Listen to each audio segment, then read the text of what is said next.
ఏమాత్రం లేని పార్టీ ఇప్పుడు ఇన్నాళ్ళకట, ఇప్పుడు ఇన్ని సంవత్సరాలకు నాన్న చనిపోయింది 2009. నాన్న చనిపోయింది 2009.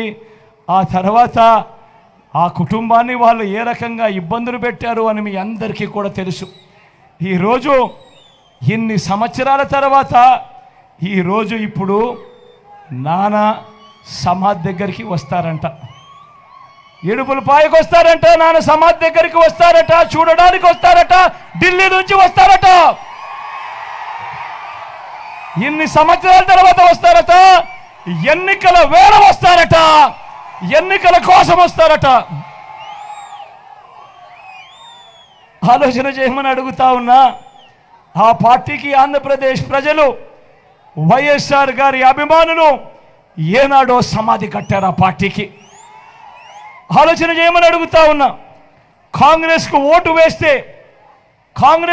వేస్తే ప్రతి ఓటు కూడా మనంతట మనమే వైఎస్ఆర్ గారి పేరు కనపడకుండా చేసే కుట్రకు మనంతట మనమే భాగస్థులం కామానే ఒక్కసారి ఆలోచన చేయమని మిమ్మల్ని అందరినీ కూడా కోరుతా ఉన్నా.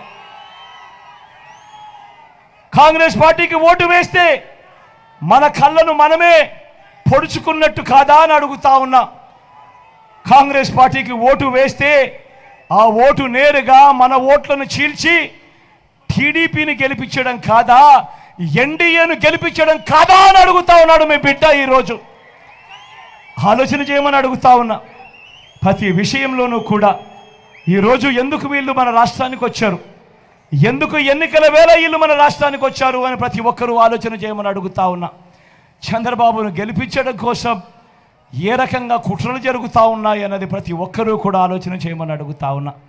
చంద్రబాబును గెలిపించడం కోసం, మన ఓట్లను చీల్చడం కోసం ఈరోజు కాంగ్రెస్ పార్టీ ఆంధ్ర రాష్ట్రంలో రంగప్రవేశం చేసింది అని అంటే చంద్రబాబు రాజకీయాలు ఎలా ఉన్నాయని ఒక్కసారి గమనించమని అడుగుతా ఉన్నా.